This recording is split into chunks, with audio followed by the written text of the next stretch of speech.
Hello and welcome to Star Inside News. Today we are going to share Queen Elizabeth II cause of death revealed. Queen Elizabeth II died from old age according to the late sovereign death certificate. The National Records of Scotland released the document on Thursday with Her Majesty's daughter Princess Anne listed as the informant of her death. The certificate also revealed that Elizabeth died at 3:10 p.m. September 8. The royal family announcement the Queen passing 3 hours later, sharing in a tweet, "The Queen died peacefully at Balmoral this afternoon. The King and the Queen consort will remain at Balmoral this evening and will return to London tomorrow." The news came after Buckingham Palace announced that she had been put under medical supervision amid rising health concern. Family members swiftly rushed to be by her side before she passed. King Charles 73 issued a statement on her loss, sharing that her death is a moment of the greatest sadness. "We mourn profoundly the passing of a cherished sovereign and a much-loved mother. I know her loss will be deeply felt throughout the country, the real arms and the Commonwealth, and by countless people around the world," he said. Elizabeth II was the longest reigning monarch in Britain history, sitting on the throne for 7 decades. Over that time, she made several non-traditional moves that helped her grow in popularity across the Commonwealth. For one thing, the Queen was the first to open up royal family to the masses. When she was coronated on June 2, 1953, at the age of 25, following her father, King George VI's death, the ceremony was the first to ever be broadcasted live on the television in full. And in 1970, the sovereign broke centuries of royal tradition when she took a casual stroll to greet crowds in person rather than waving to them from a distance during her tour of Australia and New Zealand with her husband Prince Philip and daughter Annie. She also made the decision to televisionize her son King Charles' wedding to the tale Princess Diana, which an estimated 750 million people in 74 countries around the world tuned in to watch on July 29, 1981. Then in 1986, the Queen made history as the first British monarch to visit the Chinese mainland after the UK returned sovereignty over Hong Kong to China. She also showed her progressiveness by supporting her grandson Prince Harry's marriage to Meghan Markle, a divorced biracial former actress from America, and even though the Duke and Duchess of Sussex have since resigned from the royal duties and moved to the United States, the controversial couple still remain on good terms with the Queen. The Queen made her mark during dark times as well.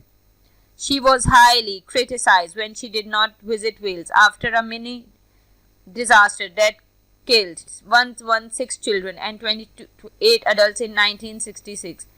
She at first refused to visit the suffering town of Aberfan and even sent Philip in her place, but after the media slammed the Queen absent, she visited the site to speak with survivors 8 days after the tragedy decades later. The Queen admitted that not visiting right away was her biggest regret. The Queen also navigated family drama over the year with grace.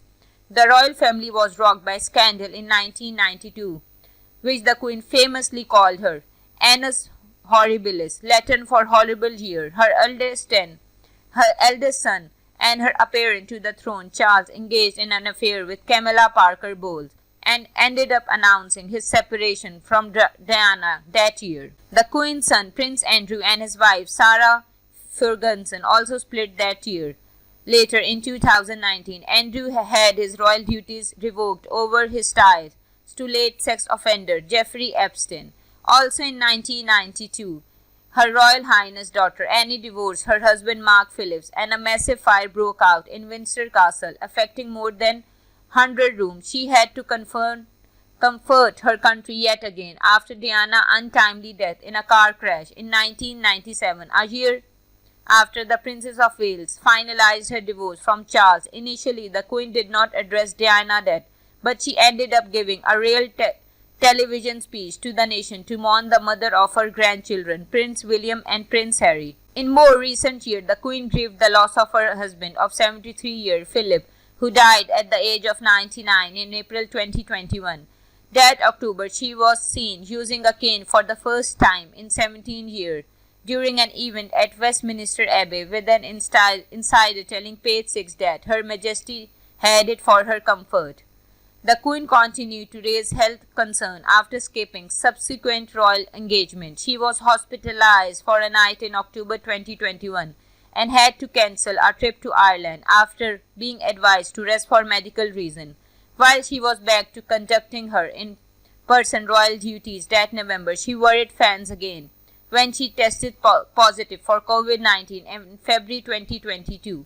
She returned to work in March 2022 only to back out of an appearance in May over mobility issues. She appeared to be high-spirited during the beginning of her Platinum Jubilee in June 2020, but raised concern yet again when she had to skip several events later on. Instead, she appeared via hologram during the Platinum Jubilee pageant. The Queen is survived by Charles, Anne, Andrew and her youngest son, Prince Edward, as well as 8 grandchildren and 12 great-grandkids. The family members publicly mourned Her Majesty at her September 19 funeral.